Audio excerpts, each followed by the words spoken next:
How to find your save password in Google Chrome. So in this video tutorial I'm going to show you where you can find your save password.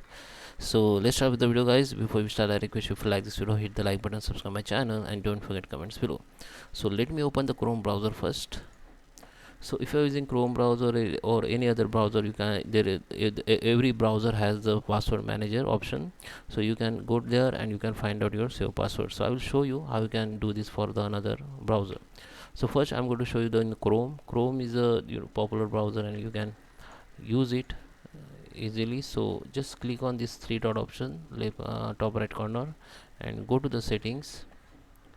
So under the setting you can see the at the left side you can see the option bar here, sidebar you can say, and we need to go in autofills. Under the autofill you can see the password manager. Just click on it, and here if this is on, for if you offer the save password or not. If it is off, then maybe your save password will be not saved here.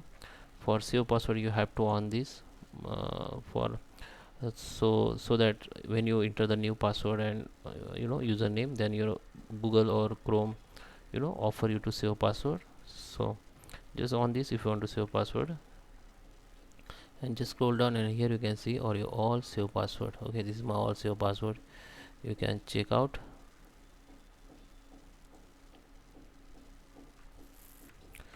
So guys, here you can see your all save password and you can view it. You have to just click on this eye icon, then after click on eye icon, maybe Chrome asks you for the your window password. If it has window password, then it will be asked window password, then you have to enter your window password, then your password will be visible. Okay, so that is how you can check your save password on your Chrome. I hope you like this video. Please subscribe me. Thank you for watching.